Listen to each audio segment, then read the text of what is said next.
Happy, beautiful day. Pete Cohen in the house. Delighted to be here. Let's let as many people come in and find this broadcast as possible.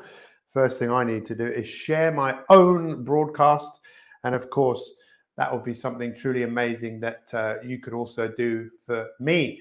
Today's talk is called, this live, Facebook Live, is called How to Live the Right Way. Is there a right way? Is there a wrong way? Well, ultimately, that is something we're going to be looking at today.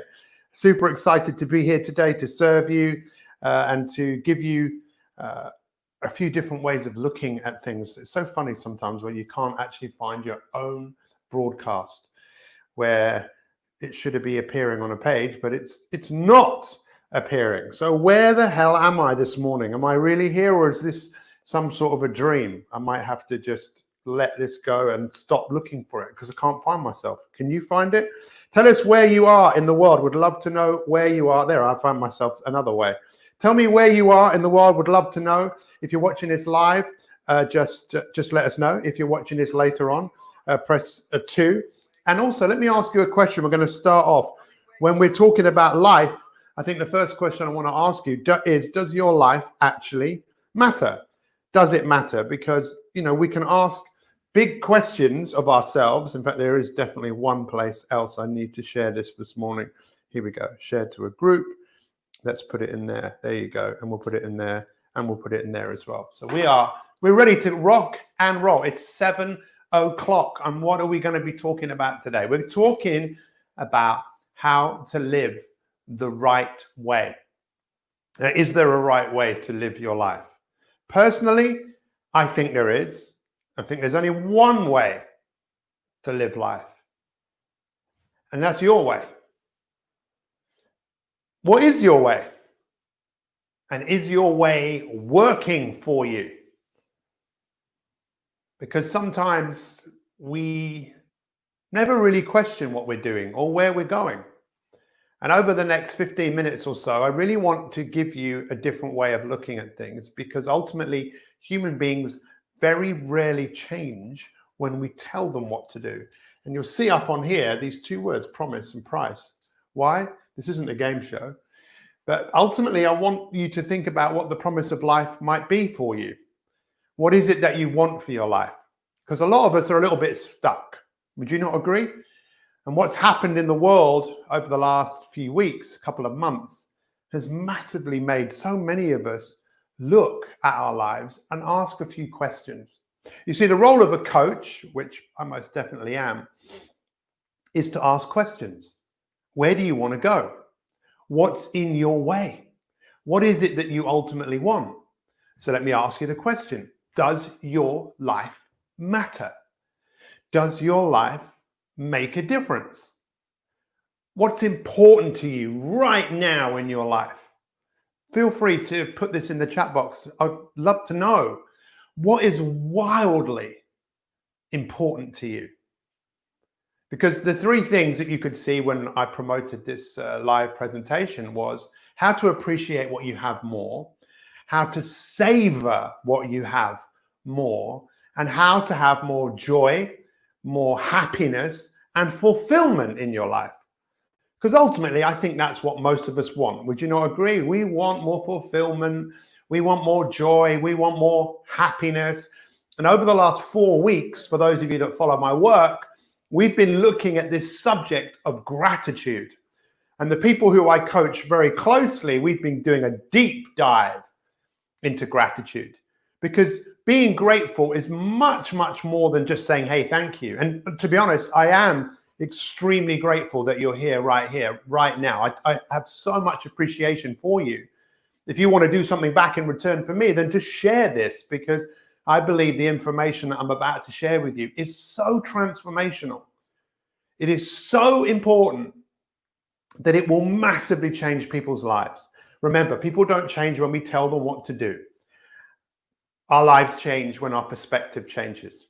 So let me ask you, one of the challenges, or let me actually explain to you, one of the challenges that we have is that we are brought up into a world, first off, where we're completely dependent. You are born and you are dependent on the people around you. Some animals are just born and literally they're born and that's it, they're on their way. But most animals will go through some form of being dependent on their parents. I've been watching the birds very closely and seeing how long it takes for the little baby robin to be able to be independent, or the baby blackbird. It doesn't actually take that long. For us, well, that's a different kettle of fish. Well, we know for the first few years of our life, most definitely, we can't do anything. We can't feed ourselves. We can't do anything. Well, we can do some things, but they're going on inside. We're learning, we're evolving, we're growing, we're learning from the people around us, but we are learning to survive in this world. We're learning to fit in. So we become, eventually, when we became a teenager, we start to become independent, and then we start telling our parents, leave me alone. I want to do what I want, when I want, who I want to do it with. And as we get a little bit older, I think we start to realize, many of us, I don't know if one of you are these people, that you realize you've tried to fit you into a world where you haven't actually felt that comfortable. And I think most of us don't feel quite comfortable. We've tried to fit into other people's ideas of the world. And sometimes we get to a point and we think, is this all there is? There must be more to life than this. And some people get to that point even when they have achieved so much of what we think we're all supposed to achieve, which is fame, power, recognition, a house, an education. But I think some of us realize there must be even more to life than that. And I think what we need to do right now with what's just happened with George Floyd in America, and what's that making a lot of people question the society that we're living in, how we think, how we treat people. And with the virus, I think that's also made a lot of people think about, wow, God, this is a bit of a fragile world. What is life really all about? Now, we've been talking about gratitude, and this is really powerful what I'm going to say to you, because let me explain it to you like this. As a sports psychologist, when someone comes to work with you, you want to know what they want. And the goal is to make them mentally strong so they can deal with the adversity. They can deal with an opponent that is sometimes maybe stronger than them mentally, or even an opponent who they've been beaten by in the past. So you want to help that person not be fragile, because in today's society, it's very easy for us to be fragile and break. Something happens and you snap and you can't deal with what's going on. Have you ever had that before? You've just lost it completely. You've been fragile. Then you can be resilient, which is good. We need to be resilient. Yes, we need to be strong because it's going to be difficult. And that's what a lot of people call mental strength. But there's something above that. And that's called being anti-fragile, which is you just can't break me. You can't break me, because whatever happens, I'm going to use it. I'm going to use whatever happens to make things better. And not just for me, but for everybody. So when we talk about the attitude of gratitude, the word attitude means stance. I am standing in a position. That's what attitude means, a stance. What is your stance on Black Lives Matters? What is your stance? Tell us. I've seen so many people's different stance on it. What's your stance on it? What's your stance on the virus? What's your stance on your health? What is your stance? You see, the attitude of gratitude is, what is your stance with gratitude? And for me, the higher level, like being above resilient, is where you take it as granted. You don't take it for granted. You take it as granted. This has happened right now for me. It's been granted for me, this situation. Now, why would you want to do that? Why? I think the real reason you'd want to do that is it puts you into a position where you have to ask yourself, well, one big question. This has been granted for me. What am I going to do about it? And the easiest thing you can do is complain, moan, find excuses. That's easy. The next easiest thing you can do is do nothing. Absolutely nothing. Say, it's not my problem. Nothing I can do about it. Or the third thing is you could say, what could I do about this? How could I use this to make my life better? You see, this is where it might freak you out a little bit. And that maybe is too much for some people to get their head around. This has been granted for me. I don't agree with too much that Donald Trump actually says. But I heard him say the other day that he's almost happy that this has happened to this guy, George Floyd. And I believe what he was actually trying to say is it could be a time of great change where barriers are broken down, more people rise up and actually say, what can we do about this? This is not acceptable anymore. And maybe that will happen. I believe it will. It was Martin Luther King that said, I have a dream. What was his dream? That blacks and whites could live together. Now they can live together, but you know what? There is still some work to do. But the question is, what is the promise? Can you see a future where blacks and whites, even everyone living, all religions living together in a better way than they're living now? Can you see that? Can you see it? Because if you can't see it, you won't do anything. If you could see it, would you pay the price to actually make that happen? I mean, it's an important question, right? You see, to be grateful means you've got a contented mind. Think about it. If you're really grateful, you've got a contented mind. So if you're grateful for what's happened right now in the world, you've got a contented mind. With a contented mind, that means there's a clear mind that you could then use the power that you have to do amazing things. Because that is what is great about human beings. The power that exists in you to do something amazing. Unfortunately, we only ever normally see that power when something bad happens. A disaster, a trauma, a diagnosis, a virus. People rise up and we see people behave in a way they wouldn't. Now you could say we see them behave in a way where they're looting and doing stuff. Of course, there's always going to be people like that, but that's not the majority. That's the minority. The majority of us go, this should not happen. This is what we should do about this. And it's very hard for us to have a contented mind because we live in a world of mass confusion. We live in a world where we're asking ourselves the question, who am I? What should I do? I don't know what to do. Is this all that life is all about? What is the meaning of your life?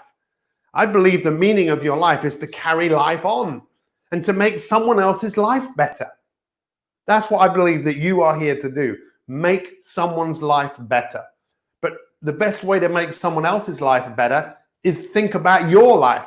Because if you're better mentally, physically, emotionally, what do you think is going to happen? The challenge we have with this is our future and our past. Most of us haven't made peace with our past, or we don't use our past as an instruction for the future. We feel burdened by our past rather than, I'm grateful for my past because it's given me the life that I have today. What am I going to do with this?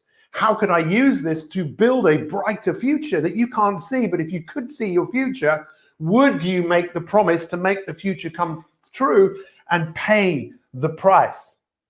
Because you and I, we have a lot in common. Does this make sense to you? Is this resonating with you? Just let me know. Because I want you to feel like I'm actually talking to you, I'm having a conversation with you. This is a heart to heart. I don't know how many people are watching this and how many people will watch it later on, but this is a heart to heart between me and you, because I want to make a difference to your life. I want you to go, you know what? I've never thought of it like that.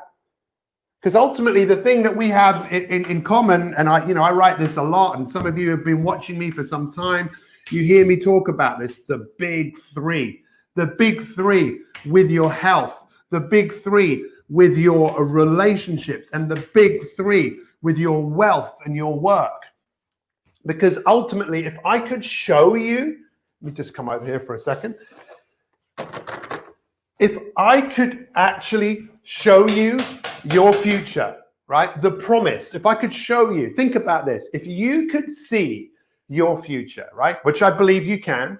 I believe you've been given this thing, the imagination. If I could transport you into the future and show you with better health and better energy and well-being, if I could show you having more meaningful relationships with the people that matter to you, if I could show you doing the work that you love to do more of the time, if I could show you having the wealth that you want more of the time, if I could show you, if I could take you in my TARDIS like Doctor Who and take you into the future and show you the future, if I could show you a future where people are living together more effectively,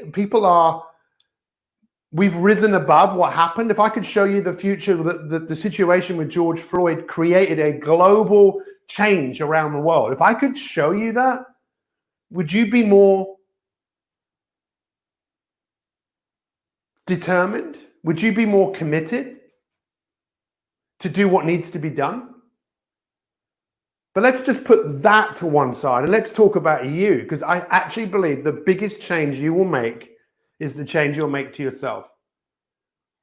Rather than clapping for the NHS, because I actually think just around the corner, there's another wave of this just coming. I mean, 40,000 people in the UK have died from this virus. So many of those people had compromised immune systems. How many of you might not get this virus, but you don't want to check out of this earth because you had a compromised immune system? You could also see that future, right, of how things might turn out. But I don't want you to think about that right now. I want you to think about who is the person that you want to become. Because to be happy right here, right now, is to want what you have. That's what my coach said to me. I didn't understand that for years. He said, happiness is wanting what you have. You already have what you need. You have everything that you need right now. Are there things you could do to improve and to make things better? Yeah, of course you can. But can you be bothered to pay the price? You would pay the price. You would pay the price if you could see yourself having what you wanted. If you could see yourself having health and energy and an abundance and a happier, more productive, more fulfilling life, would you make the promise to do that? Because you could already see it. Of course I promise it. I can see it. I'm going to do it. Would you pay the price? Because the price is in the work. The price is in the dedication. The price is in developing the habits. The price is in developing the attitude. And the question is this, as we start to wrap this up, and I want to thank you from the bottom of my heart from being here today. Human beings, in order for us to live the right way, we have to understand a few things. What are you here to do? You are here to grow. If you think of a tree, when you go outside today, look at a tree and ask yourself, is that tree going to stop at some point? Probably, when it can't grow anymore. But while it's here, what is it going to grow? What is it going to do? It's going to form foundations in the ground, roots into the ground, that is strong, that allows that tree to be here. It's going to grow as much as it possibly can. It's not going to stop halfway and go, I've had enough. Most of us have stopped halfway. We have stopped. We are settling for a life of what? Of being comfortable. Blame, complain and moan, or don't do anything. Or do something. And if you want to grow, you're going to have to grow through the seasons of winter. You can't just say, I don't want a winter. I'll have 2 summers, 1 spring. Thank you. No, you have to go through the seasons of change if you want anything in your life. The challenge that you and I have is the dignity of choice. That's what we have, right? The dignity of choice. The trees don't have a choice. They do what they're here to do. You're here to grow. You're here to evolve. You're here to make a difference. And if you're not making a difference, there is a part of you that is going to be dying inside. The dignity of choice. And I'm here today to say, what choice could you make to build a better world? And we all talk about building a better world, which is beautiful. But the better world starts with us. The world needs you to grow in these 3 areas. And if you could see it, I'm sure you'd pay the price. The fact is, you probably can't see the price. And that's okay if you can't. You can't see the promise. You can't see it. You're not allowing yourself to see it. Because you think maybe you're not good enough or there's something wrong with you. There is something wrong with you. It's called being a human being. We're not perfect, don't live forever. But you are here to grow. You are here to evolve. So what is it that I want to leave you with here today? I want you to know. I want you to know that you can advance. You can make a difference. But there is a price. And how many of you who I already work with or have worked with, feel free just to put up in the comment, write a comment about who you have become. Who you have become because you have been paying the price. And you've made a promise to yourself. And humanity is full of people that have made promises that they never kept. Now I'll do that. And you don't do it. Constantly letting yourself down. And maybe today's the day where you go, enough's enough. I am drawing a line in the sand. My whole life is committed to helping people like you close the gap between where you are and where you want to be. So what do I want you to know? I want you to know that you can do this. You can evolve. You can grow. I want you to feel empowered. Like, yes, I want you to feel like there's something in me that needs to grow, needs to contribute, needs to make a difference. What do I want you to do? Whatever you want. Whatever you want. If any of you want to take this further, just in the post, you'll see that I've posted a link to a video, a training that we just literally put together last week. And I would really encourage, if you want to go a bit deeper into this, get a pen and paper and watch that video. It's all about how to rediscover yourself in a global crisis, because we are in a global crisis. I think we've always been in a global crisis, but this is probably a bigger global crisis. And we have the opportunity to change. What's your biggest takeaway from what I've just said? What is your biggest takeaway? I'd love to know. Feel free to put it in the comment. I'll go back and look at everyone's comments. I want to thank you from the bottom of my heart for being here today. So what ultimately are we saying? Are you prepared to make a promise? It would be so easy for you to make a promise if you could see what it is that you wanted, because you'd think, is that worth paying the price? You have the ability to do this. Maybe you need some help. That's why I encourage you to go and watch that video, because the video talks a bit more detail about what is the thought processes that is needed to generate the idea of what you're looking to create. Thank you so much for being here today. I'm excited to go and look at all of your comments and to continue to be a positive influence in your life. So guys, have a wonderful day. We'll see you very, very, very soon. You're awesome, and have a wonderful day. Goodbye.